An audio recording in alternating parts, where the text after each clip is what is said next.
जय हिंद दोस्तों, स्वागत है आपके अपने YouTube चैनल लर्न जिला में। और आज मैं आपको पढ़ाऊंगा मैथ पैडागोगी के क्वेश्चंस। जी हाँ, कैसे किस प्रकार के क्वेश्चंस आए हुए हैं प्रीवियस ईयर में और कैसे आएंगे इस बार।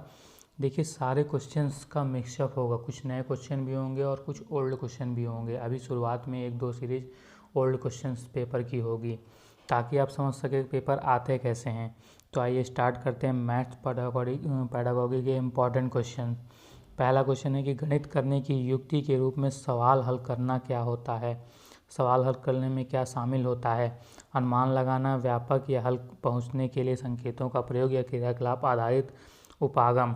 तो इसका राइट आंसर होगा क्रियाकलाप आधारित उपागम ही गणित हल करने की युक्ति में, सवाल हल करने की युक्ति में सबसे उचित होता है, सबसे सही होता है क्रियाकलाप आधारित उपागम।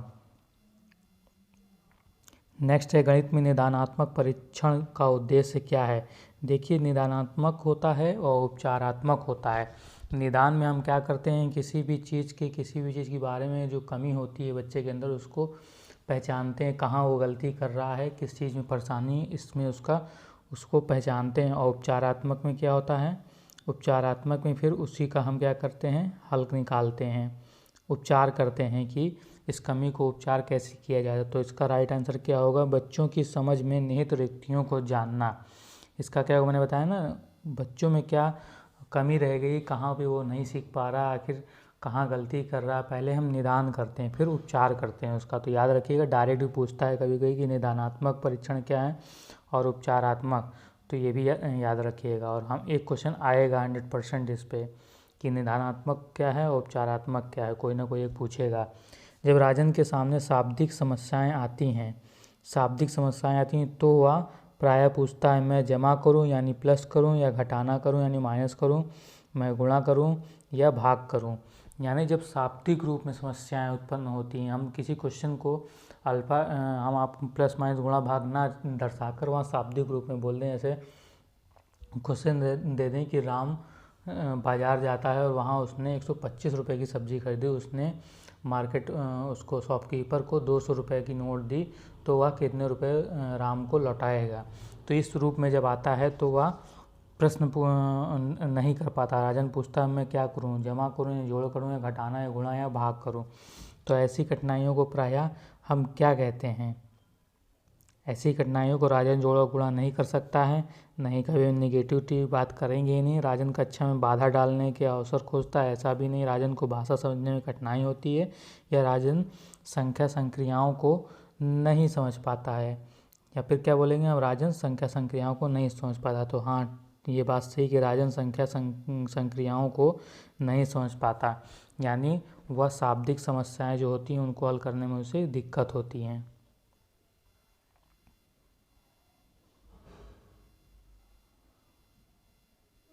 नेक्स्ट क्वेश्चन है कि क्षेत्रफल की अवधारणा को परिचित कराने के लिए शिक्षक को डैश से शुरुआत कर सकता है।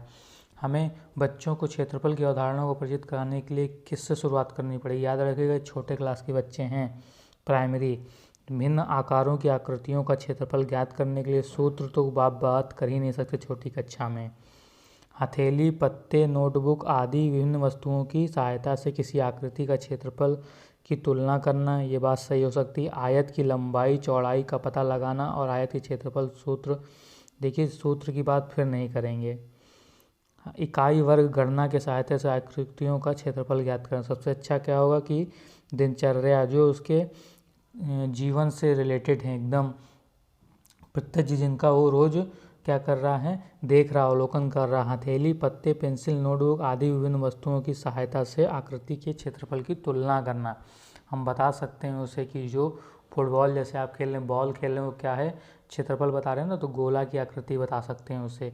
तो ऐसे ही हम क्या कर सकते हैं, किताब या कॉपी हो गई तो इससे क्या वर्ग और आयत का हम उसे ज्ञान दे सकते हैं। तो यह आपका सबसे उचित होगा, राइट होगा। नेक्स्ट है कि एनसीएफ 2005 मानता है गणित में सोचने एवं तर्क का एक निश्चित तरीका निहित है। मतलब बच्चों में सोचने एवं तर्क का एक निश्चित तरीका निहित है। नीचे दिए गए कथनों में वह कथन चुने जो उपयुक्त सिद्धांत का पालन नहीं करता है, यानी निगेटिव की बात की गई है। तो आंकिक प्रश्नों को हल करने के लिए विद्यार्थियों को निर्धारित सूत्र बताना। राइट आंसर आपका पहले ही मिल गया है, हम कभी भी सूत्र की बात करेंगे ही नहीं।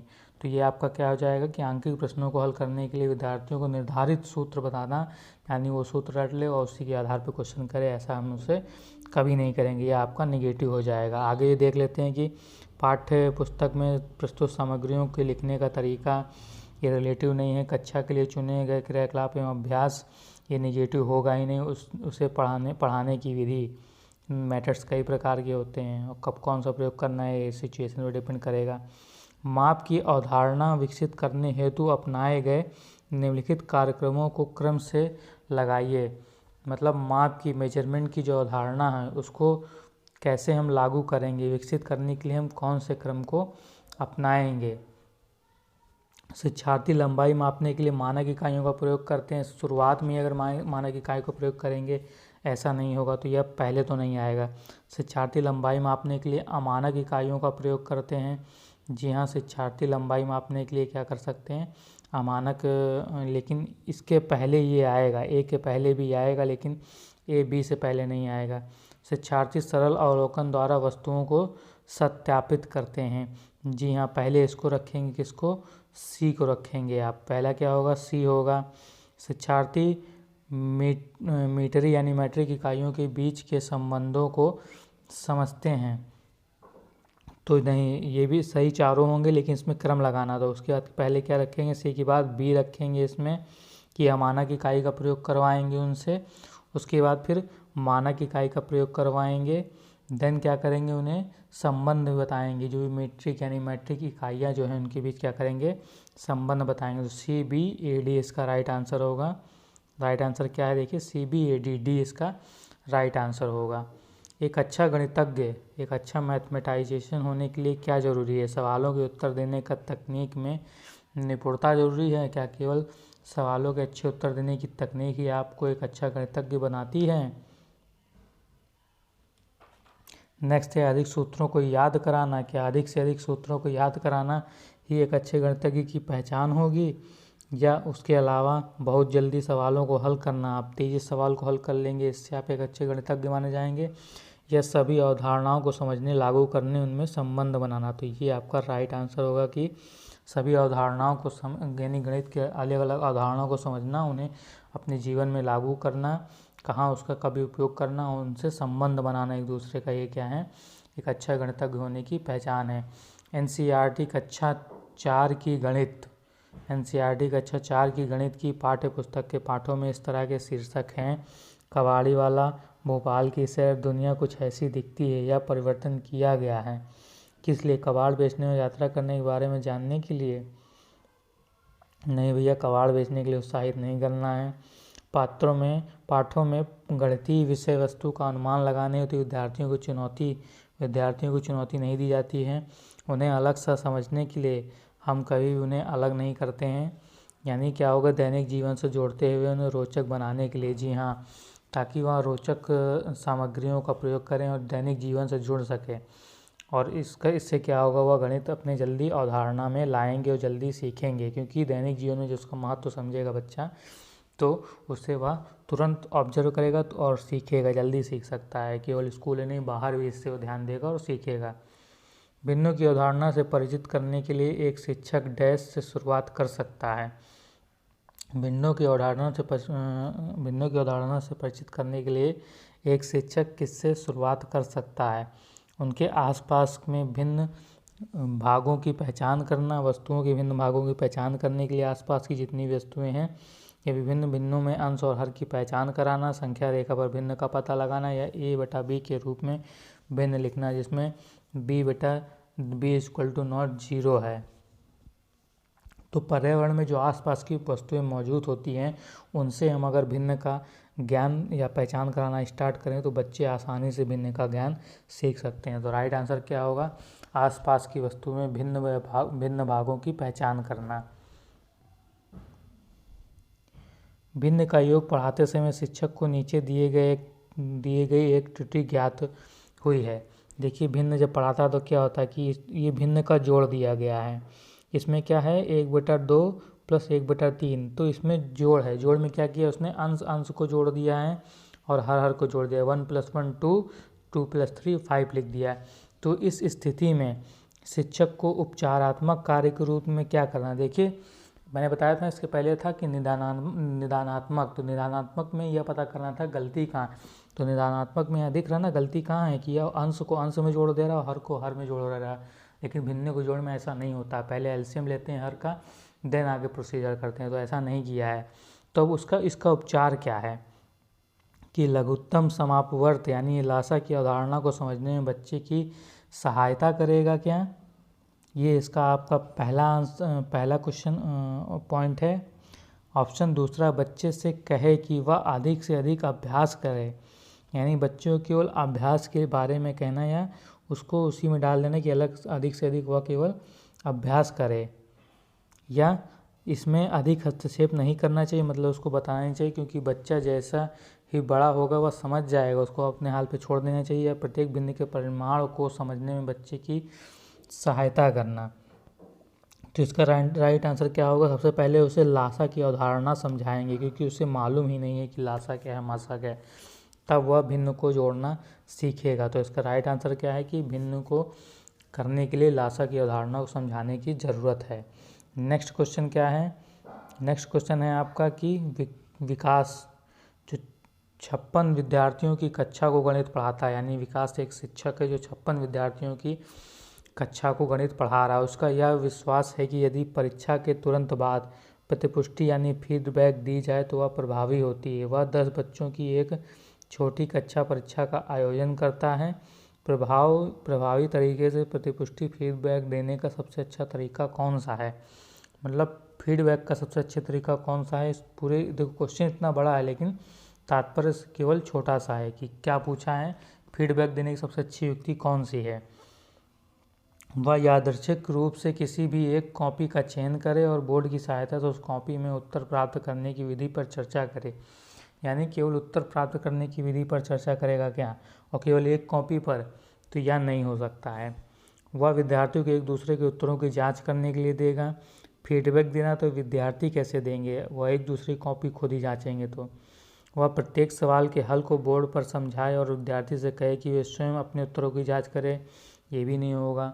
वह पूरी कक्षा के लिए चर्चा का आयोजन कर सकता है कि वे किन तरीकों से अपने उत्तरों पर पहुँचे और सही उत्तर पर पहुँचने की प्रभावी युक्ति कौन सी। जायज़ बात है, वह पूरी कक्षा के लिए चर्चा करेगा, ना कि कुछ लोगों के लिए या किसी एक बच्चे की कॉपी पर चर्चा करेगा। नेक्स्ट है, एक शिक्षक आकार पढ़ाने के लिए ऐतिहासिक स्थलों की भ्रमण की योजना बना सकता है। आकार यानी साइज पढ़ाने के लिए। आकार किसी भी वास्तुकला का एक अभिन्न हिस्सा होते हैं और इस तरह के भ्रमण सभी विषयों के आपसी संबंधों को बढ़ावा देते हैं। या उसने समय रहते अधिकांशतः पाठ्यक्रम पूरा कर लिया और उसे अवकाश उपलब्ध कराने की आवश्यकता है। तो यहाँ पे निगेटिव बात है तो ये हट जाएगा। यह गणित की रोजाना की कक्षा के लिए एक अच्छा अवकाश होगा और साथ ही देखिए अवकाश की बात तो होगी नहीं। क्षेत्र भ्रमण CBSE द्वारा अनुशंसित किए गए हैं, इसलिए ये अति आवश्यक हैं। इसमें देखिए 2 हो सकते हैं ऑप्शन, लेकिन सबसे ज़्यादा उचित क्या है कि संबंध को बढ़ावा देने, किसमें आकार की किसी भी वास्तुकला का एक अभिन्न हिस्सा होता है और इस तरह के भ्रमण से सभी विषयों के आपसी संबंधों, जैसे इससे क्या होगा, वह आकार तो दिखा ही सकता है वास्तुकला के जरिए, प्लस उससे जुड़े इतिहास को भी बता सकता है, उसका तो वातावरण के बारे में वहाँ की चर्चा कर सकता है, तो कई विषयों को जोड़ भी सकता है मैथ के साथ। तो दोस्तों मैं आपको कंटिन्यू कर रहा हूँ ये जो सीरीज़ है, इसमें लगभग 50 क्वेश्चन को मैंने लिया है फर्स्ट पेज में। याद रखिएगा अति इम्पोर्टेंट क्वेश्चन है और इनसे क्वेश्चन आएगा, ये क्वेश्चन एज इट इज़ वापस इसी तरह कॉपी होंगे। तो आगे बढ़ते हैं, धैर्य बनाए रखिएगा और सारे क्वेश्चन को ज़रूर सॉल्व करिएगा क्योंकि इनसे क्वेश्चंस आएंगे। कक्षा 5 की बात कर रहा है। कक्षा 5 के विद्यार्थी को समतल आकृतियों के क्षेत्रफल की संरचना से किसके द्वारा परिचित कराया जा सकता है? यानी समतल आकृतियों के क्षेत्रफल की बात कर रहा है इसमें, यानी 2D के लिए, 3D की बात नहीं हो रही है। त्यौहार कक्षा 5 के विद्यार्थियों को तो इसके लिए कैसे करेगा कि आयत की लंबाई और चौड़ाई क्या चीज़? आयत की लंबाई और चौड़ाई की बात करेगा, पता लगाते हुए क्षेत्रफल के सूत्र का प्रयोग करेगा। देखिए सूत्र की तो बात ही नहीं करनी है, मैंने बताया था ना, सूत्र तो हमेशा नेगेटिव होगा, तो यह क्या हो जाएगा? यह वैसे ही गलत हो जाएगा। आयत और वर्ग के क्षेत्रफल का सूत्र बताना, केवल सूत्र बता देंगे तब भी कैसे संभव होगा कि यह सही होगा? तो सूत्र पे तो जाना ही नहीं है पहली बार जल्दी। आयत इकाई वर्गों की गणना की सहायता से आकृतियों के क्षेत्रफल की गणना करना, ये भी क्या हो जाएगा? नेगेटिव हो जाएगा। ऐसा सेम क्वेश्चन देखिए मैंने भी कराया था ऊपर की विभिन्न वस्तुओं जैसे हथेली, पत्ती, पेंसिल आदि को सहायता से किसी भी आकृति में क्षेत्रफल को मापना। तो देखिए क्वेश्चन रिपीट हुआ है, पिछले साल और इस साल का दोनों का क्वेश्चन क्या हो गया है? रिपीट हो गया है। तो यही चीज़ मैं कह रहा हूँ कि क्वेश्चन बार बार रिपीट हो रहे हैं। सीटेट की ये कमी कह लीजिए या कुछ भी कह लीजिए, तो ये आपका क्या हो जाएगा? राइट आंसर हो जाएगा। विभिन्न वस्तुओं जैसे हथेली, पेंसिल आदि, क्योंकि इन सब का वो रोज़ाना ज़िंदगी में प्रयोग करते हैं, तो कक्षा 5 के विद्यार्थी के लिए यह उपयुक्त माध्यम होगा एक।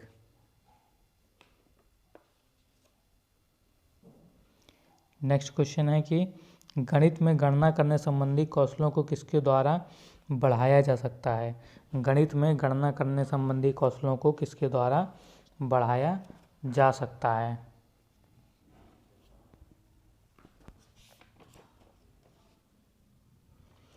कक्षा में अभ्यास हेतु क्रियाशील गतिविधियों का आयोजन करके, कक्षा में क्रियाशील गतिविधियों का आयोजन करके या संकल्पना और प्रक्रियाओं को स्पष्ट करने के बाद अधिक से अधिक अभ्यास कराना, केवल संकल्पना ज्ञान देकर या केवल एल्गोरिथम का वर्णन करके। तो केवल तो निगेटिव हो गया, संकल्पनाओं और प्रक्रियाओं को स्पष्ट करने के बाद अधिक से अधिक अभ्यास कराना। प्रैक्टिस भी निगेटिव होता है कि मोर देन प्रैक्टिस नहीं हो सकता है। क्या होगा? कक्षा में अभ्यास हेतु क्रियाशीलता गतिविधियों का आयोजन करके।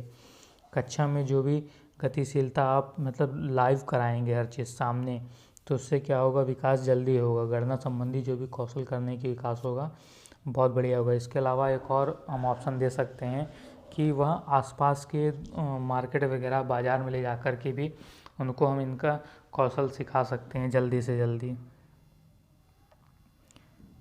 कक्षा के विद्यार्थियों को लंबाई की विभिन्न इकाइयों को पढ़ाने के लिए शिक्षक निम्नलिखित सामग्री कक्षा में ले जाएगा। लंबाई का कॉन्सेप्ट सिखाना है। विभिन्न लंबाइयों और इकाइयों वाले रूलर यानी फट्टा नापने वाली, छड़ नापने वाली पट्टी जो वास्तुकार द्वारा प्रयोग में लाई जाती है। वास्तुकार यानी यहाँ पे जो घर बनाते हैं आपके, उनकी बात कर रहा है। वो सारी चीज़ें ले जाएंगे। नापने वाली टेप जिसके एक तरफ सेंटीमीटर हो, दूसरी तरफ मीटर हो, यानी केवल टेप से ही काम हो जाएगा। या विभिन्न इकाइयों का संबंध चार्ट, या सेंटीमीटर वाला रूलर और नापने वाली टेप। तो सबसे ज़्यादा उपयुक्त आंसर क्या होगा? ए। इसमें ये सभी चीज़ देखिए इन्वॉल्व हैं, तो राइट आंसर क्या होगा? विभिन्न लंबाइयों और इकाइयों, रूलर, फट्टा नापने वाली, छड़ नापने वाली पट्टी जो वास्तुकार द्वारा प्रयोग में लाई जाती है। नेक्स्ट क्वेश्चन है, कक्षा 3 के विद्यार्थियों को संख्या पद्धति पढ़ाने का उद्देश्य क्या है? यानी नंबर सिस्टम पढ़ाने का उद्देश्य क्या होगा? कक्षा 3 के विद्यार्थियों को 4 अंकों वाली संख्या के योग और व्यकलन के कौशल में प्रवीणता करना, केवल 4 अंकों वाली बताएंगे, या बड़ी संख्याओं को बढ़ाने के कौशलों में प्रवीणता करना, या 6 अंकों का गणना करना, या संख्याओं का सैकड़ों, दहाइयों और इकाइयों के समूहों में रूप में देखना और स्थानीय मानों का समर्थन को समझना। ये सब क्या हो जाएंगे? इसमें इन्वॉल्व हो जाएंगे। तो सबसे सही राइट आंसर क्या होगा? डी होगा इसका। सबसे उपयुक्त व्यूह रचना जिसका प्रयोग धनराशि के योग की कुशलता को आत्मसात करने के लिए किया जाता है, कहा जा सकता है उसको भूमिका निर्वाह, रोल प्ले, बहुत सारे सवाल हल करना, नेगेटिव आईसीटी का प्रयोग करना, या प्रतिरूपों का प्रयोग करना। तो इसमें क्या होगा? भूमिका प्ले, रोल प्ले जो भी होगा, ये आपका सही आंसर, राइट आंसर है। नेक्स्ट क्वेश्चन है, एक शिक्षक आधार और स्थानीय मान की संकल्पना का विकास करते समय कक्षा में निम्नलिखित पहले का प्रयोग करता है। मैं 8 दहाइयों और 4 इकाइयों से कम हूँ। इस गतिविधि का उपयोग क्या है? किस लिए इस गतिविधि का उपयोग किया जा रहा है? तो आधार और स्थानीय मान की संकल्पना को दृढ़ करना, योगात्मक आकलन को दृढ़ करना, विद्यार्थियों को दहाई और इकाई की संकल्पना से परिचित कराना कि कक्षा में कुछ मज़ा करना और एक रास्ता को तोड़ना। तो ये होगा राइट आंसर नहीं इसका, क्योंकि मज़ा के लिए नहीं होता पढ़ाई। योगात्मक आकलन की बात ही नहीं, यहाँ आकलन की कहीं बात नहीं हो रही। यहाँ क्या हो, अब किस में कन्फ्यूज होंगे, तो आधार और विद्यार्थियों को दहाई इकाई संकल्पना से परिचित कराना। इसमें क्या 8 दहाइयों और 4 इकाइयों से कम हों, यानी आधार और स्थानीय मान की संकल्पना को दृढ़ कराया जा रहा है। यहाँ पे राइट आंसर क्या होगा, ए।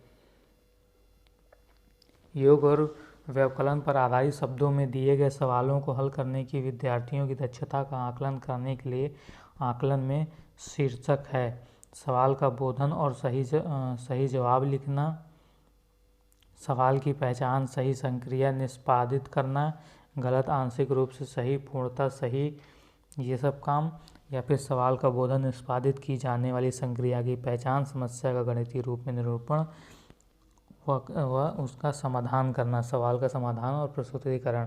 तो इसका राइट आंसर क्या है, सवाल का बोधन, निष्पादित की जाने वाली संक्रिया की पहचान, समस्या का गणितीय रूप में निरूपण और सवाल का समाधान और प्रस्तुतिकरण इसका राइट आंसर है। नेक्स्ट क्वेश्चन है, भिन्न की योग संकल्पना के पाठ पर योजना बनाते समय शिक्षक पट्टी मोड़ने वाली गतिविधि का प्रयोग कर रहा है। तो यह क्या सिखाने के लिए हो सकता है, विषय वस्तु पश्चात गतिविधि होगा या समय की बर्बादी होगा, या विषय वस्तु से पूर्व की गतिविधि या विषय वस्तु संबंधी गतिविधि होगा। तो इसका राइट आंसर क्या होगा, विषय वस्तु से पूर्व की गतिविधि, मतलब विषय वस्तु को पढ़ाने, भिन्न की संकल्पना पढ़ाने से पहले की ये गतिविधि है। हम पेपर के जरिए ब्लैक बोर्ड में सामने या तो बना दें या तो एक पेपर को लेकर मोड़ के दिखा दें। उसका हमने एक पेपर लिया और क्या किया, 4 हिस्से किए और एक हिस्सा ये हिस्सा मोड़ दिया। तो ये क्या हो जाएगा, उसको बताएंगे 4 हिस्से थे तो बटा लगाएंगे नीचे, जितने हिस्से होते हैं टोटल वो जितना हमने मोड़ा एक हिस्सा वो 1 हो गया, तो 1/4। अगर 2 मोड़ेंगे तो 2/4, 3 मोड़ेंगे तो 3/4 हो जाएगा। तो ये इसको भिन्न की संकल्पना हम इससे सिखा सकते हैं और विषय से पूर्व की गति है एक प्रकार की। ये आपने अपनी ट्रेनिंग में ये सब किया होगा, वहाँ पे सिखाया जाता है। कक्षा 4 के विद्यार्थियों के समझाने के लिए कि शेष हमेशा विभाजक से कम होता है, यानी जो बचता है भाग करने में शेषफल, यहाँ पे जो शेषफल होगा वो विभाजक से हमेशा कम होता है। मान लीजिए यहाँ 3 लिखा है, यहाँ 10 लिखा है, 3 3 9, यहाँ कितना बचेगा 1। तो ये जो शेष होगा ये विभाजक से हमेशा कम होगा। यहाँ और संख्या ले सकते हैं दूसरी, फिर से दिखाता हूँ मैं, आप कंफ्यूज ना हो। 13 ले लीजिए, 3 4 जा 12, यहाँ कितना बचा 1। तो यह उचित उपागम किस लिए, यानी यह जो शेषफल है यह विभाजक से कम है। तो ये उचित उपागम किस लिए है, अनेक बार विद्यार्थियों को मौखिक रूप से स्पष्ट कराना। क्या केवल अनेक बार मौखिक रूप से विद्यार्थियों को स्पष्ट कराया जाएगा, नहीं। विभाजन वाले सवालों को मिश्रित भिन्नों के रूप में निरूपित करना या स्पष्ट कराना कि भिन्न का अंश शेष है। केवल इस बात पे भी नहीं होगा, वस्तुओं को विभाजक के गुणजों में समूहीकृत करना और प्रदर्शित करना कि वस्तुओं की संख्या जो समूहों में नहीं है विभाजक से कम है। ये आपका राइट होगा। श्याम पट पर विभाजन करने वाली बहुत सारे सवाल कराना और दिखाना कि हर बार शेष विभाजक से कम होता है, ये आपका राइट आंसर नहीं होगा। भिन्नों का योग पढ़ाते समय श्री सिंह द्वारा यह देखा गया कि निम्नलिखित प्रकार की त्रुटियां बहुत आम हैं कि 2 + 2 4, 3 + 5 = 10, यानी अंश से अंश को जोड़ना और हर से हर को जोड़ना। देखिए क्वेश्चन रिपीट हुआ है पिछले साल में भी और इस साल में भी। सेम क्वेश्चन मैंने कराया था 2011 वाले का भी, इससे जो पहले क्वेश्चन था वो 11 का था, ये 12 का है। तो क्वेश्चन रिपीट होता है तो आपको ये क्वेश्चन याद रखना चाहिए, आएगा। तो इसमें हम क्या बता सकते हैं, इसमें हम बता सकते हैं कि असमान भिन्नों की योग की संकल्पना को स्पष्ट करने के लिए चित्रात्मक प्रतिरूप देना तथा बाद में समान प्रकार के सवालों का अभ्यास कराना, पहला ऑप्शन है। दूसरा है विद्यार्थियों को मेहनत करने की सलाह देना और भिन्नों के योग वाले सवालों को अभ्यास कराना, गलत, हर के लघुत्तम की संकल्पना को स्पष्ट करना, ये समान प्रकार के सवालों का अधिक अभ्यास कराना। तो इसमें हम क्या करेंगे, यह उपचारात्मक कार्य होगा। इसमें क्या होगा, योग की संकल्पना को स्पष्ट करने के लिए चित्रात्मक प्रतिरूप देना तथा बाद में समान प्रकार के सवालों का अभ्यास करना। हमने पहले सवालों को कराएंगे कुछ इसी प्रकार के सेम चित्र रूप से, उन्हें हम दिखाएंगे जैसे ही बताया था कि ऐसे 4 भाग बांटा, टोटल इससे कितने 4 हैं, यहाँ जोड़ घटाने करना है ना। तो इसमें क्या करेंगे, एक हिस्से को कर दिया 1, फिर भिन्न पे ऐसे दूसरा भिन्न बनाएंगे, उसमें क्या कर देंगे 2 हिस्से कर देंगे, नॉर्मल कर देंगे क्या, ये 4। इसमें ये सेम वाली है, लेकिन यहाँ पे क्या करना, अंश और हर की संकल्पना को भी ध्यान में रखना है, यानी हर के लघुत्तम समापवर्ग की संकल्पना को यहाँ क्या होगा, स्पष्ट करना होगा हमें। ओके, इसका राइट आंसर क्या होगा, सी। और उसके बाद क्या होगा, जब उसको हम स्पष्ट कर देंगे, क्योंकि हो सकता है उसने पिछली कक्षा में केवल ये सब पढ़ा होगी, सामने सामने जोड़ते हैं, प्लस में प्लस करते हैं, माइनस माइनस, तो उसने क्या किया यहाँ पे क्वेश्चन में, देखिए ध्यान रखिएगा, उसने प्लस किया है, ऊपर ऊपर वाले को जोड़ दिया, नीचे नीचे वालों को जोड़ा है, लेकिन उसने जोड़ा नहीं ढंग से। तो इससे क्या करेंगे, पहले हम उस पर क्या करेंगे, हर के लघुत्तम समापवर्ग की संकल्पना को पहले स्पष्ट करेंगे। इसका राइट आंसर क्या होगा, सी। राष्ट्रीय पाठ्यचर्या की संख्या 2005 मानती है, यानी राष्ट्रीय पाठ्यचर्या एनसीईआरटी 2005 मानती है कि गणित में चिंतन और तर्कणा का एक तरीका शामिल होता है। इस दृष्टिकोण को किसके द्वारा प्रतिपादित किया गया, किसके द्वारा प्राप्त किया जा सकता है। खोजबीन उपागम का प्रयोग करना, हस्तचालकों का प्रयोग करना, संकल्पनाओं का वास्तविक जीवन से जोड़ना, विद्यार्थियों के चर्चाओं में शामिल करना।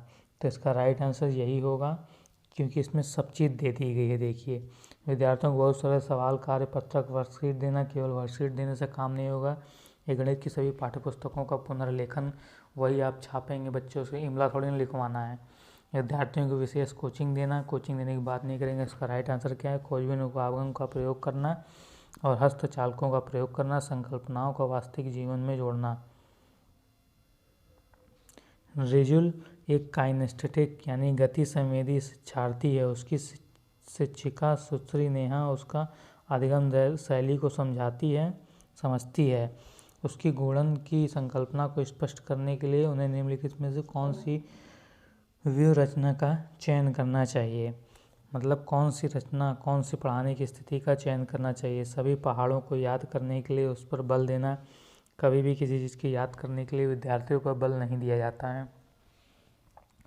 सेकंड ऑप्शन है 2 से 3 आदि के गुणज प्राप्त करने के लिए 2 भिन्न रंग वाले मोतियों और धागे को उपयोग करना। केवल गुणज प्राप्त करने के लिए यह भी सही विधि नहीं होगी, है तो सही, लेकिन केवल इसमें मोती से नहीं समझ पाएगा, वह यह जोड़ घटाने के लिए सही रहती है। कटवा गिनती, यह भी आपका नहीं होगा। इसमें क्या होगा, आड़ी तिरछी रेखाओं पर प्रतिच्छेद बिंदुओं को गिनना। इससे क्या होगा, इससे होगा कि वह संकल्पना को समझ सकेगी, अधिक से अधिक गुणन की संकल्पना को स्पष्ट कर सकेगी। आड़ी तिरछी रेखाओं पर प्रतिच्छेद बिंदुओं को गिनना।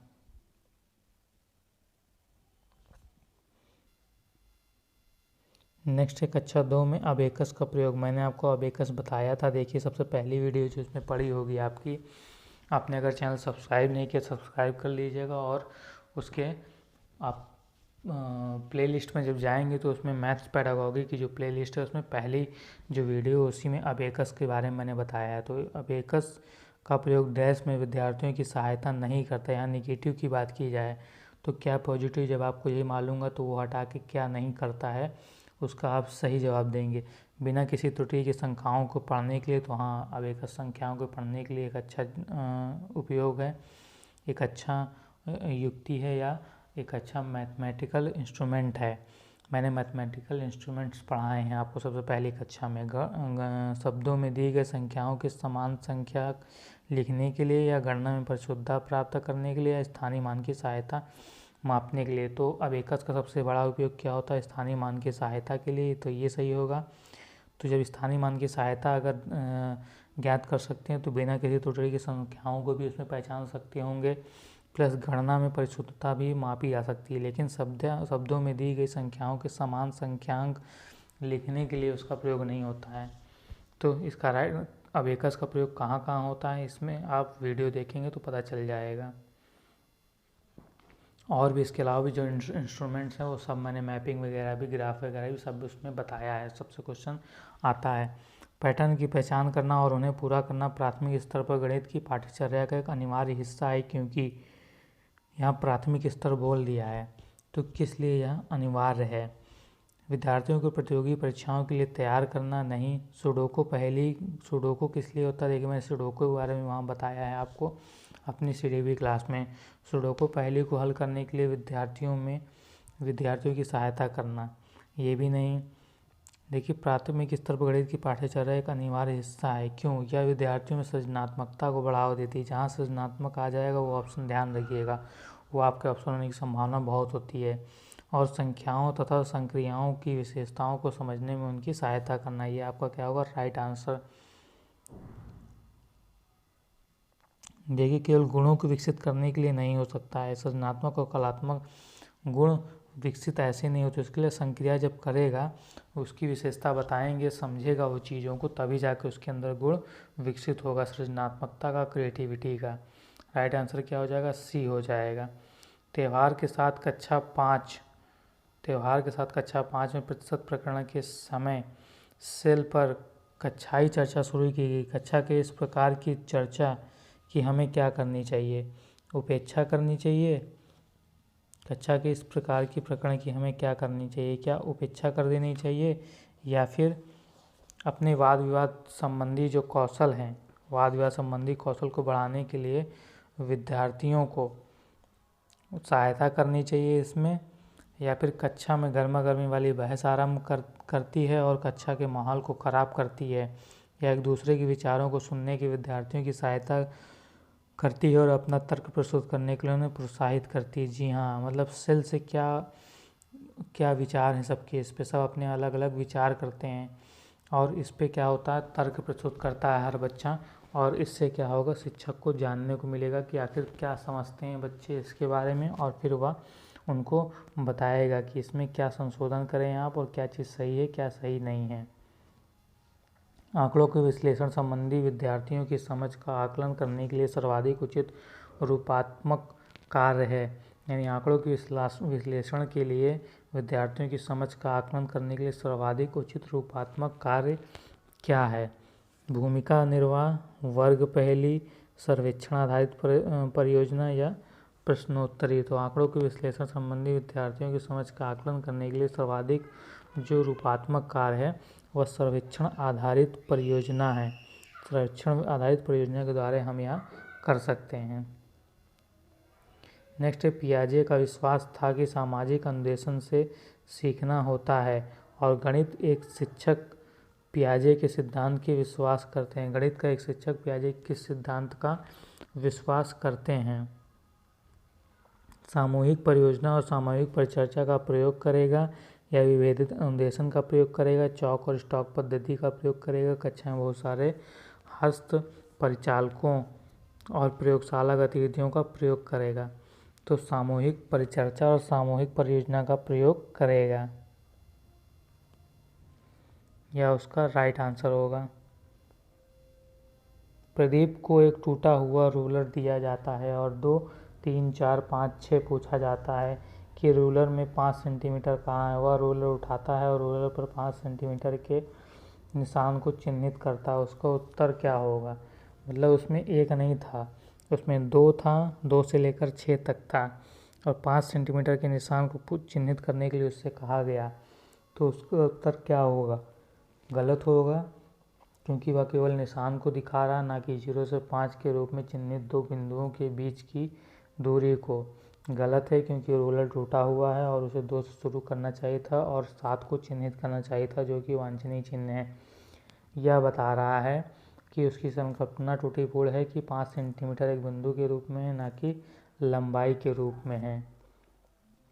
कि यह बता रहा है सही है क्योंकि उसने रूलर पर 5 सेंटीमीटर के निशान को चिन्हित किया। तो जी हाँ, यह सही माना जाएगा क्योंकि उसने 5 सेंटीमीटर के निशान को रूलर पर चिन्हित किया गया है। बच्चों को गलत तो कहेंगे ही नहीं हम, ये बात ध्यान लीजिए। और उसमें टूटा हुआ रूलर दिया ही गया है, तो उसे ये संकल्पना छोटे क्लास में नहीं बताई होगी सेंटीमीटर की, तो यह उसका राइट आंसर माना जाएगा, क्योंकि उसने 5 गिनती जाना है और उसने 5 के निशान को सही टिक लगाया है। हॉट्स पर आधारित प्रश्न मांग करते हैं, यानी उच्च क्रमीय चिंतन कौशल पर कौन प्रश्न मांग करते हैं। एल्गोरिथ्म की ज्ञान की बात करती हैं, संकेतों और चित्रों के ज्ञान की, कुछ सीमा तक संज्ञानात्मक प्रयास और ज्ञान की, तथ्यों, नियमों और सूत्रों के ज्ञान की। तो तथ्य, नियम, सूत्र की बात ही नहीं होती, सूत्र कहीं भी नेगेटिव होगा। इसमें क्या होगा, कुछ सीमा तक संज्ञानात्मक प्रयास और ज्ञान की बात करते हैं। जी हाँ, मतलब कुछ सीमा तक प्रयास कर सके, संज्ञानात्मक रूप से, कॉग्निटिव रूप से थिंकिंग कर सके, सोच सके। इस पे हॉट्स बात करते हैं उच्च क्रमी चिंतन कौशल। कक्षा 3 का बच्चा 482 को 482 को क्या लिखता है, 400 और फिर 82। यह शिक्षक के लिए किस ओर संकेत करता है, शिक्षक के लिए किस ओर संकेत करता है। बच्चा ध्यान से सुनता है लेकिन स्थानीय मान की समझ स्थापित नहीं कर पाया है। क्या इस ओर करता है कि बच्चा संख्या के व्यक्ति के विस्तारित और लघु रूप में भ्रमित है, कि शिक्षक को स्थानीय मान विषय तभी पढ़ाना चाहिए जब बच्चे संख्याओं को भली भांति प्रकार से लिखना सीख जाए, या बच्चा कक्षा में एकाग्र नहीं और ध्यान नहीं सुनता। तो ये सब नेगेटिव हो जाएगा। इसका राइट आंसर क्या होगा, बच्चा ध्यान से सुनता है लेकिन स्थानीय मान की अभिव्यक्ति समझ को वह नहीं सीख पाया है या स्थापित नहीं कर पाया है। शैलजा विभिन्न तरीकों से संख्या को व्यक्त कर सकती है। उदाहरण के लिए 4 = 2 + 2 4, 1 + 3 4 आदि। वह संख्या की किस विकासात्मक अवस्था में है, यानी वह विभिन्न तरीकों से संख्याओं को प्रस्तुत कर सकती है, तो वह किस अवस्था में है अभी। विभाजनात्मक अवस्था, गुणनखंडी अवस्था, संक्रिया अवस्था या परिमाणात्मक अवस्था। तो संक्रिया अवस्था में है वह अलग अलग प्रकार से प्रयोग कर सकती है, यानी संक्रिया अवस्था में है। कक्षा 5 के विद्यार्थी समस्या 1/2 भागे 1/3 को सही तरीके से हल कर सकते हैं, लेकिन इस समस्या का हल नहीं निकाल सकते हैं कि आधे केक में कितने 1/, केक के टुकड़े हैं, इसका कारण क्या होगा। तो देखिए ये बात किसकी कर रहा है, ये बात कर रहा है कि यदि हम उसे या लैंग्वेज में पूछ लें, पूरी वाणी में, ऐसे नॉर्मल ना दें, उसे भाषा के रूप में पूछ लें, तो इसका कारण क्या होगा। कक्षा 5 के लिए उच्च कठिनाई स्तर की है, भिन्नों पर संक्रियाएं बिना संदर्भीकरण और भाषा सहायता पढ़ाई गई है, या विद्यार्थी इन दो समस्याओं की गणितीय तुलना को समझने की योग्य नहीं है, विद्यार्थियों को भाषा विकास बहुत खराब है। तो इसका राइट आंसर क्या होगा, भिन्नों पर जो संक्रियाएं होंगी बिना संदर्भीकरण और भाषा सहायता के पढ़ाई गई, मतलब बिना भाषा के प्रयोग से भिन्न पढ़ाया गया होगा, डायरेक्ट चिन्ह के माध्यम से पढ़ाया गया। जैसे ऊपर क्वेश्चन दिया है कि 1/2 भाग लग का चिन्ह लगा दें, 1/3 या प्लस माइनस चिन्ह लगा होगा तो डायरेक्ट कर लेंगे, लेकिन वही उसने अगर हम भिन्नों के रूप को शब्दों के माध्यम से व्यक्त करें तो वह नहीं कर पाते हैं। देख रहे हैं कि कितना क्वेश्चन रिपीटेशन कितना हुआ है, तो ऐसे ही होगा, इस बार भी रिपीट तो होगा ही होगा। कक्षा 3 में 2 अंकी संख्याओं का व्याकलन को प्रस्तुत करने के लिए शिक्षक निम्नलिखित चरणों का अनुगमन करता है। 2 अंकी संख्याओं का व्याकलन करना है तो कौन सी चरण का अनुगमन करेगा।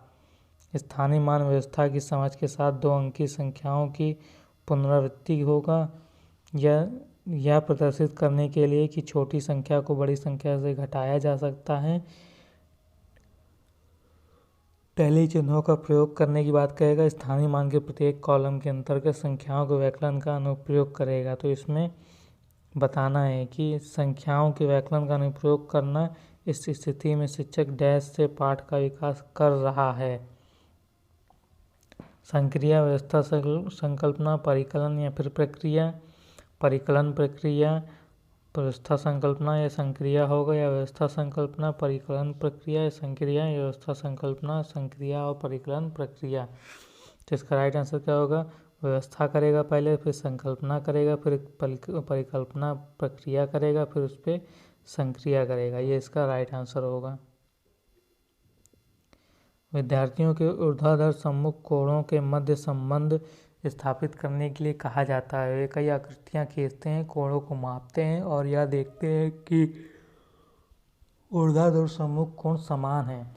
इस केस में वे वैन हिले के विचार के अनुसार विद्यार्थी क्या करेंगे? देखिए वैन हिले, इससे क्वेश्चन आता ही आता है। वैन हिले की थ्योरी बहुत इंपॉर्टेंट है पेडागॉजी पर्सपेक्ट से, मैथ के पेडागॉजी से। तो वह अभी किस स्तर में या कब इसका प्रयोग किया जाएगा? तो विद्यार्थी विश्लेषणात्मक स्तर पर हैं या अनौपचारिक नियम स्तर पर हैं या निगमन में हैं या चाक्षुषीकरण पर हैं। तो वो विश्लेषणात्मक स्तर पर हैं, क्योंकि वह क्या कर रहे हैं? कई आकृति खींचते हैं और उन कोणों को मापते हैं। तो विश्लेषणात्मक स्तर पर हैं विद्यार्थी। कक्षा में शिक्षिका विद्यार्थियों को विभिन्न प्रकार से चतुर्भुज को परिभाषित करने के लिए कहती है। मतलब चतुर्भुज को कई प्रकार से परिभाषित करने के लिए शिक्षिका विद्यार्थियों को कहती है, जैसे भुजाओं का प्रयोग, कोणों का प्रयोग, विकर्णों का प्रयोग। शिक्षिका का उद्देश्य क्या कराना है? इसके लिए विभिन्न परिप्रेक्ष्यों से चतुर्भुज को समझाने में विद्यार्थियों की सहायता करना है या सभी परिभाषाओं को कंठस्थ करना नेगेटिव हो जाएगा। परिभाषाओं पर आधारित चतुर्भुज की सभी समस्याओं को हल करने के लिए विद्यार्थियों की सहायता करना, विभिन्न परिभाषाओं को खोजने में विद्यार्थियों की सहायता करना। तो इसका राइट आंसर क्या हो जाएगा? विभिन्न परिप्रेक्ष्यों में चतुर्भुजों को समझने में विद्यार्थी की सहायता करना। तो किस लिए प्रयोग होगा? विभिन्न परिप्रेक्ष्यों से चतुर्भुज को समझने में विद्यार्थियों की सहायता करना होगा। कक्षा 4 में बिंदु और रेखा पर ज्यामिति पाठ के लिए आकलन निर्देश होंगे। कक्षा 4 की बात हो रही है, इसमें ज्यामिति पाठ के लिए आकलन के लिए क्या निर्देश होंगे? सेमी और इंचों में रेखा को परिशुद्ध रूप से मापा जा सकता है, यानी रेखा का नाम बता सकता है, या परिशुद्ध रूप से सेमी और इंचों में रेखाखंड को मापा जा सकता है और रेखाखंड के अंतः बिंदुओं को चिन्हित कर सकता है, या रेखा किरण और रेखाखंड में अंतर कर सकता है और उन्हें परिभाषित कर सकता है, या रेखा और रेखाखंड में अंतर कर सकता है, बिंदु को चिन्हित कर सकता है और दी गई लंबाई के अनुसार परिशुद्ध रूप से रेखाखंड खींच सकता है। तो कक्षा 4 में जो होगा, रेखा और रेखाखंड में अंतर कर सकता है, बिंदु को चिन्हित कर सकता है, दी गई लंबाई के अनुसार परिशुद्ध रूप से रेखाखंड खींच सकता है। कक्षा 4 में पूछा गया बिंदु और रेखा पर ज्यामिति पाठ के लिए आकलन के निर्देश क्या होंगे? कि रेखा किरण और रेखाखंड में अंतर कर सकता है, उन्हें परिभाषित कर सकता है। आपका राइट आंसर सी होगा, इसमें ज़्यादा उचित है।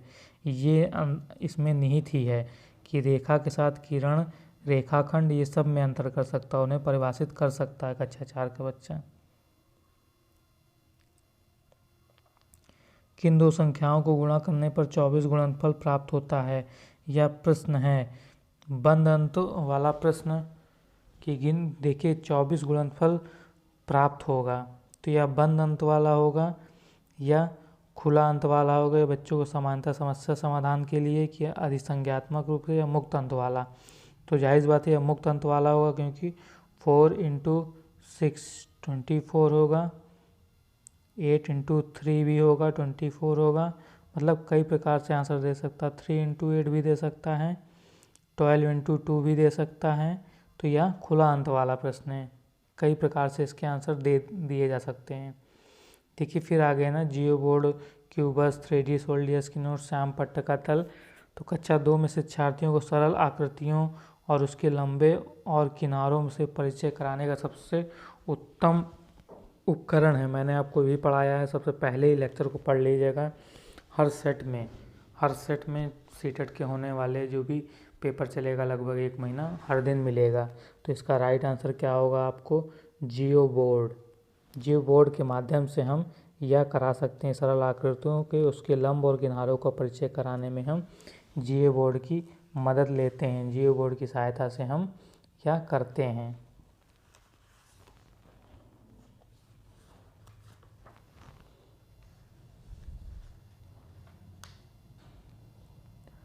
अब हम बात करेंगे तो कक्षा 5 की जो पाठ्य पुस्तक है उसमें एक सवाल है कि यहाँ 4 खंभे हैं जिनका माप क्रमशः 105, 215 सेंटीमीटर और 150 सेंटीमीटर है।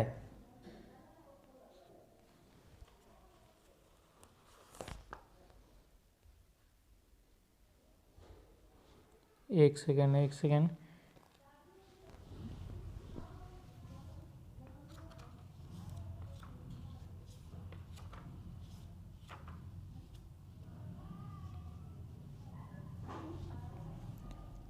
कक्षा 5 की पाठ्य पुस्तक के बारे में बात की गई है। हाँ, ये आपका इसी का क्वेश्चन है। इसी में आता है कि इसमें आपके मैथ की पेडागॉजी का ही है। मुझे अगर नॉर्मल क्वेश्चन है तो यदि उन्हें समान लंबाई के टुकड़ों में काटना है तो प्रत्येक टुकड़ों की अधिकतम लंबाई क्या होगी, पूछा गया है। कक्षा 5 की पाठ्य पुस्तक में एक सवाल दिया गया है कि 4 खंभे हैं जिनका माप 105, 215, 150, 235 सेंटीमीटर। यदि उन्हें समान लंबाई के टुकड़ों में काटना है तो प्रत्येक टुकड़े की अधिकतम लंबाई क्या होगी। यह सवाल किसके लिए पूछा गया है, किस परिकल्पना के लिए यह सवाल पूछा गया है। तो HCF तथा LCM पर आधारित शब्द समस्याओं का अभ्यास देने के लिए यह सवाल पूछा गया है। पहला ऑप्शन है गुणक और गुणज के ज्ञान की परीक्षा के लिए यह सवाल पूछा गया है। दूसरा है HCF ज्ञात करने की विशेषता के कौशल के लिए यह सवाल पूछा गया है। या लास्ट है सीखी गई संकल्पनाओं का प्रयोग करते हेतु समस्या समाधान कौशल को बढ़ाने के लिए यह सवाल आपसे पूछा गया। तो इसका राइट आंसर क्या होगा, सीखी गई संकल्पनाएं। जो भी आपने कक्षा 3rd 4th में संकल्पनाएं सीखी हैं, जोड़ घटाना गुणा भाग, उनका प्रयोग करके उनको समस्या समाधान कौशल को बढ़ाने के लिए यह संकल्पना पूछी गई है आपसे। दोस्तों कमेंट करके बताइएगा कि सेशन कैसा लग रहा है। और सही बताऊं तो ये सारे क्वेश्चन देखिए रिपीट हो रहे हैं। मैंने आपको 2 ईयर के अब तक करा दिया, आपको पता नहीं चला होगा। ये आपका नेक्स्ट है, 2013 का पेपर है, उसके कुछ क्वेश्चन है इंपॉर्टेंट जो आपको मैं करा रहा हूँ। निम्नलिखित कक्षा 3 की पाठ्य पुस्तक में से एक समस्या है। निम्नलिखित समस्या को हल करने के लिए कौन सी गणित संक्रिया का प्रयोग किया जाएगा। एक दूध वाला 10 दिन में 1410 लीटर दूध बेचता है, वह एक दिन में कितने लीटर दूध बेचता है। 10 दिन में 1410 है तो एक दिन में कितना। उपयुक्त सवाल में ब्लूम के संज्ञानात्मक क्षेत्र के किस दक्षता की और संज्ञानात्मक प्रयोग किया गया है, मतलब संज्ञानात्मक क्षेत्र की किस दक्षता की ओर संकेत किया गया है। तो इसमें उस वह क्या कर रहा है। ऑप्शन है आपका कि सॉरी यहाँ पे देखिए ऑप्शन तो नहीं दिया है मैंने, लेकिन इसमें क्या हो सकता है, किस चीज़ का ब्लूम के अनुसार किसका प्रयोग कर रहा है। ब्लूम में आप जाएंगे तो उसमें देता है ना कि ज्ञान का, विश्लेषण का, बोधन का, संश्लेषण का, तो किस चीज़ का प्रयोग कर रहा है। इसका ऑप्शन आप कमेंट बॉक्स में लिख के देंगे। वैसे इसका आंसर जो राइट होगा ब्लूम के अनुसार वह विश्लेषण होगा। कैसे विश्लेषण होगा, क्योंकि वहाँ क्या करेगा, इसमें 1410 लिखेगा, 10 दिन में दिया है तो 10 से भाग करेगा, विश्लेषण करेगा, कितना आएगा, 10 से 0 कट जाएगा, 141। वह एक दिन में कितने लीटर दूध बेचता है, तो 141 लीटर वह एक दिन में दूध बेचता है। यह क्या कर रहा है, विश्लेषण कर रहा है।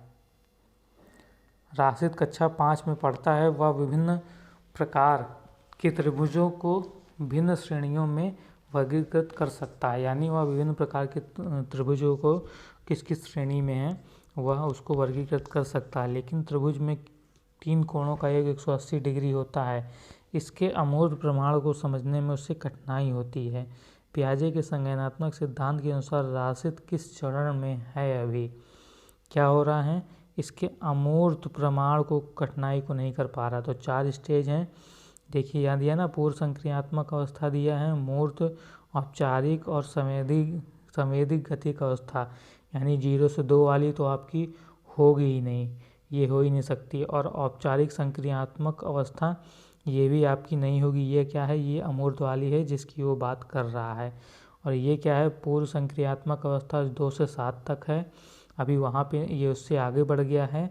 ये मूर्त संख्यात्मक अवस्था कर सकता है, यानी देख के तो कर सकता है, लेकिन अमूर्त की बात यहाँ पे नहीं कर रहा, अमूर्त वाला काम नहीं कर रहा है। तो मूर्त संक्रियात्मक अवस्था में अभी हुआ है 2 से 7 के बाद, यानी जो आती है 7 से 11 वाली अवस्था में अभी बच्चा है। और आप क्लास के अनुमान से भी लगा सकते हैं कि अच्छा 5 का बच्चा है तो वह 11 साल तक क्या ही होगा, मूर्त संक्रियात्मक अवस्था में होगा अभी। राष्ट्रीय पाठ्यचर्या की रूपरेखा 2005 के अनुसार गणितीय शिक्षा का मुख्य उद्देश्य बच्चे की गणितीकरण मैंने पढ़ाया है। ये मैथमेटाइजेशन का वर्ड मैंने आपको सिखाया है। देखिएगा मेरे वीडियो में, लेक्चर में, जिसमें मैंने आपको बताया मैथमेटाइजेशन का उपयोग जरूर करेगा। गणितीकरण की क्षमताओं का विकास करना। स्कूली गणित का सीमित लक्ष्य है लाभप्रद और क्षमताओं का विकास करना। यहाँ गणितीकरण बच्चे की डैश की क्षमताओं का विकसित करने की ओर संकेत कर रहा है, यानी बच्चे की किस क्षमता का विकसित करने की ओर गणितीकरण संकेत कर रहा है। पूर्ण धारणाओं को उनके तर्क के निष्कर्ष का अनुशीलन करने और अमूर्तन का संचालन करने के लिए गणितीय रूप से चिंतन और तर्क के बच्चे के संसाधनों का विकास करना, या वर्गमूल और घनमूल निकालने सहित सभी संख्याओं को संक्रियाओं को प्रभावी निष्पादन करना। केवल किसी चीज़ का वो निष्पादन वगैरह करना, ये सब रॉन्ग होता है। स्वतंत्र रूप से ज्यामितीय प्रमेयों का निरूपण और उनका सत्यापन करना। नहीं शब्द समस्याओं को रेखीय समीकरण से अनुदित करने की क्रिया। तो इसका राइट आंसर क्या होगा? पूर्व धारणाओं को उनके तार्किक निष्कर्ष का अनुशीलन करने और अमूर्तन का संचालन करने के लिए गणितीय रूप से चिंतन और तर्क के बच्चे के संसाधन का विकास करना होता है। एक अच्छी पाठ्यपुस्तक की विशेषता क्या है? उनमें कठोर अभ्यास देने के लिए बहुत सारे अभ्यास होंगे। केवल कठोर अभ्यास देने से होगा, या स्थितियों के माध्यम से सभी संकल्पनाओं का परिचय दिया जा सकता हो, या केवल हल किए गए अभ्यास ही शामिल किए गए हैं। उन्हें मोटी और भारी आवश्यक होना है। तो मोटे और भारी का तो कोई बात ही नहीं, ये दोनों क्या हो जाएंगे? गलत हो जाएंगे। केवल हल किए गए अभ्यास को शामिल करना भी गलत हो जाएगा। स्थितियों के माध्यम से सभी संकल्पनाओं का परिचय दिया जा सकता है, यानी बा आपका सही हो जाएगा। तो आपका राइट आंसर या तो बा ए होगा या तो बी होगा। पहला देख लेते हैं। अब देखिए, बा के साथ दा तो हो नहीं सकता, ये भी आपका गलत हो जाएगा। बचता क्या है? उनमें कठोर अभ्यास देने के लिए बहुत सारे अभ्यास हों। तो देखिए, इसका राइट आंसर तो केवल बा होगा। लेकिन ऑप्शन के हिसाब से तो कि हमें जाना है तो आ को लगाना पड़ेगा, यानी बी आपका राइट आंसर होगा। नहीं, केवल बा आपका राइट आंसर, दा तो हो ही नहीं सकता है, तो केवल आपका बी ही होगा। अगर ये सब ऑप्शन ना दिए रहे, केवल एक चुनना होगा, तो आप केवल बी को चुनेंगे, अन्यथा आप आ और बा बी दोनों को चुनेंगे। नहीं तो अगर केवल ऑप्शन आएगा अगर पेपर में, तो केवल आप इसको चुनिएगा। राष्ट्रीय पाठ्यक्रम की रूपरेखा 2005 पर बल देती है। किस पर बल देती है? मैंने बताया था किस पर बल देती है। गणित चयनित शिक्षार्थियों को बढ़ाया जाए, यानी गणित का चयन करने वाले शिक्षार्थियों की संख्या को बढ़ाया जाए, यह आपका गलत हो जाएगा। गणित में सफलता प्रत्येक बच्चे के लिए आवश्यक होना चाहिए। क्या गणित में सफलता प्रत्येक बच्चे के लिए आवश्यक होना चाहिए? इस पर बल देती है। या शिक्षार्थियों की तार्किक गणितीय योग्यता के लिए पहले उनकी परीक्षा होनी चाहिए। नहीं, निम्न उपलब्धिकर्ताओं के लिए गणित पाठ्यचर्या अलग अलग होनी चाहिए। नहीं, गणित में सफलता प्रत्येक बच्चे के लिए आवश्यक है। मतलब क्योंकि गणित क्या है? दैनिक जीवन की बिना गणित के कोई भी विज्ञान ही संभव नहीं है। तो बिना गणित के क्या हो सकता है? कुछ नहीं हो सकता। ये दैनिक जीवन में बहुत ज़रूरी है हमारे। हम चाहे व्यापार करना हो या कुछ भी करना हो, बिना गणित के संभव ही नहीं है। तो यह सुनिश्चित कराना है कि प्रत्येक बच्चे में गणित के बेसिक्स हों, वो गणित को समझे, जाने, उनका उपयोग करे दैनिक जीवन में। एक शिक्षक शिक्षार्थियों को दैनिक जीवन में गणित का अनुप्रयोग विषय के साथ गणितीय जर्नल पत्रिका तैयार करने के लिए बढ़ावा देता है। यह गतिविधि है। शिक्षार्थियों को दैनिक जीवन में गणित का अनुप्रयोग जो विषय के साथ गणितीय जर्नल पत्रिका तैयार करने के लिए बढ़ावा देता है, यह गतिविधि किस लिए है? गणितीय संकल्पनाओं और उनके अनुप्रयोगों से संबंध बैठाने और अपने ज्ञान तथा विचारों को साझा करने के लिए शिक्षार्थियों की सहायता करना होगा।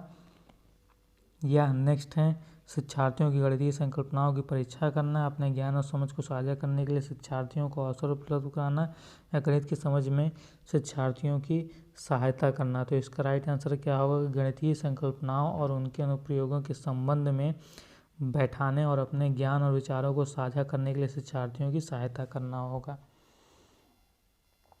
नेक्स्ट है वेन हिले। वेन हिले ने के ज्यामितीय विचार के अनुसार स्तर के 5 स्तर हैं: चाक्षुषीकरण, विश्लेषण, औपचारिक निगमन और दृढ़ता। कक्षा 3 के एक बच्चे को छांटने के लिए कुछ बहुभुज दिए गए हैं। वह बहुभुजों की संख्या के आधार पर बहुभुजों को वर्गीकरण करता है। यह बच्चा वेन हिले के ज्यामिति के डैश के स्तर पर है, यानी वह किस स्तर पर है अभी। तो औपचारिक निगमन, चाक्षुषीकरण, विश्लेषण या अनौपचारिक निगरण। तो अभी वह किसमें है? चाक्षुषीकरण के स्तर पर है। इसमें वह क्या कर रहा है? बहुभुजों को वर्गीकृत करता है। यह बच्चा अभी बहुभुजों को केवल वर्गीकृत कर रहा है। तो वह बी ऑप्शन आपका सही होगा, चाक्षुषीकरण पर है। नेक्स्ट क्वेश्चन है कि एक बच्चा संख्याओं, संक्रियाओं और संकेतों, घड़ी के दो कांटों, विभिन्न सिक्कों आदि के अंतर करने में कठिनाई करता है। तो वह क्या प्रदर्शित करता है? इसका निहितार्थ है कि जो विशिष्ट बाधाएं उसके सीखने को प्रभावित करती हैं वह क्या है? कि वह कमज़ोर गतिक कौशल, पढ़ना और लिखना कौशल है उसके अंदर, या ये गलत होगा। कमज़ोर शाब्दिक चाक्षुष, श्रव और कार्यकारी स्मृति, ये भी नहीं होगा। या कमज़ोर चाक्षुष प्रक्रमण योग्यता, जैसे चाक्षुष विभेदीकरण, स्थानिक संगठन और चाक्षुष समन्वयन की बात हो रही है। जी हाँ, क्योंकि वह गणित के संकेतों को नहीं समझ पा रहा, उनको नहीं देखकर नहीं समझ पा रहा, तो यह उससे मैटर होगा। लिखने की यहाँ बात ही नहीं की गई है, तो वो हो ही नहीं सकता है। तो राइट आंसर क्या होगा? सी। नेक्स्ट क्वेश्चन है कि राष्ट्रीय पाठ्यचर्या की रूपरेखा 2005 जो बात की गई है, अधिगम के संरचनावादी उपागम पर बल देती है, क्योंकि वह डैश पर केंद्रित है। किस पर केंद्रित है? तो इसमें आप देख के समझ सकते हैं कि शिक्षक द्वारा प्रभावी व्याख्यान और निर्देशन, नई व्याख्या देने से काम नहीं होगा। परिभाषाओं, सूत्रों को याद रखने की बात को नेगेटिव कहा गया है। नियमित गृह कार्य को भी जोर नहीं दिया गया, उसको भी नेगेटिव माना जाता है। गतिविधियों में शामिल करते हुए शिक्षार्थियों की सक्रिय भागीदारी, यहाँ दे रहा ना, क्रिएटिविटी की बात हमेशा की गई है, एक्टिव पार्टिसिपेंट की बात हमेशा की गई है। यह किसी भी पेडागोगी का बहुत ही महत्वपूर्ण हिस्सा है। तो राइट आंसर आपका होगा कि गतिविधियों में शामिल करते हेतु शिक्षार्थियों की सक्रिय भागीदारी। निम्नलिखित बिंदियों का प्रयोग करते हुए 15 को प्रदर्शित करने वाले संयोजन आरेख हैं। ये कई सारे आरेख हैं अलग अलग, जो 15 को प्रदर्शित करते हैं। 15 जो गिनती है उसको प्रदर्शित करते हैं। क्वेश्चन में क्या दिया कि 15 अथवा अन्य संख्याओं को प्रदर्शित करने के लिए उपयुक्त तरीके डैश की संकल्पना पढ़ाने के लिए इस्तेमाल किए जा रहे हैं। तो किस प्रकार की संकल्पना को पढ़ाने के लिए या इस्तेमाल किए जा रहे हैं? दो संख्याओं के उत्पादक के रूप में संख्या प्रदर्शन करना, गुणा की संचयी प्रकृति, गुणन, अस्मिता, अभाज्य और संयुक्त संख्याओं की पहचान करना क्या? या दूसरा क्षेत्रफल की संचयी प्रकृति के लिए, या गुणन की संचयी प्रकृति, अभाज्य और संयुक्त संख्या की पहचान या उसका क्षेत्रफल के लिए, या दो संख्याओं के उत्पाद के रूप में एक संख्या को प्रदर्शित करके गुणन की संचयी स्थिति या प्रकृति, गुणक, अस्मिता, अभाज्य संख्यन की संख्या की पहचान, मात्रात्मक इकाई का प्रयोग करते हुए आयत का क्षेत्रफल। तो इसमें कहीं आपको क्षेत्रफल वगैरह की दिख रही है बात? इसमें कहीं क्षेत्रफल वगैरह की बात कहीं की गई है? यहाँ तो संख्या की बात की जा रही है ना। तो दो संख्याओं के उत्पादन के रूप में एक संख्या का प्रदर्शन, गुणन की संचयी प्रकृति, गुणन, अस्मिता, अभाज्य, संयुक्त संख्याओं की पहचान करने की बात इसमें कही गई है। तो राइट आंसर क्या होगा? ये होगा। तो दोस्तों वीडियो आपको कैसा लगा? वीडियो को लाइक करें और शेयर करिए, ताकि मैं ऐसी ही वीडियो आपको बनाते रहूं। और सीटेट में जो आपका एग्ज़ाम 16 से, उसमें आप ज़रूर सफल होंगे, ये 100% गारंटी है। 100% यही क्वेश्चन रिपीट होंगे फिर से, क्योंकि यहाँ कुछ इंपॉर्टेंट क्वेश्चन है और कुछ मैंने आपको 200 की वीडियो पढ़ाई है, पढ़ लीजिए आप। 15 में से 13 से 14 क्वेश्चन तो वहीं से पा जाएंगे। एक दो क्वेश्चन एक्स्ट्रा आएगा, तो वेन हिले वगैरह की आप थ्योरी को अच्छे से पढ़ लीजिएगा। ना पढ़ सकते हैं तो कमेंट बॉक्स में बताइएगा। नहीं समझ में आती है, मैं आपको समझा दूंगा वो थ्योरी अच्छे से, लाइन टू लाइन। कितने वर्ड उसमें बस आपको ध्यान रखने हैं। ओके, 5 से 5 वर्ड हैं जो आपको ध्यान रखने हैं वेन हिले की थ्योरी में, उसके अलावा कुछ भी नहीं आता है। इतने से आपकी मैथ की पेडागॉगी हो जाएगी। और चैनल को सब्सक्राइब जरूर करिएगा। इसके अलावा हिंदी की इसमें मैंने डाली पेडागॉगी, बहुत ही शॉर्ट्स नोट्स हैं। आधे घंटे की पेडागॉगी में पूरी हिंदी की पेडागॉगी समाप्त हो जाएगी। तो जय हिंद दोस्तों।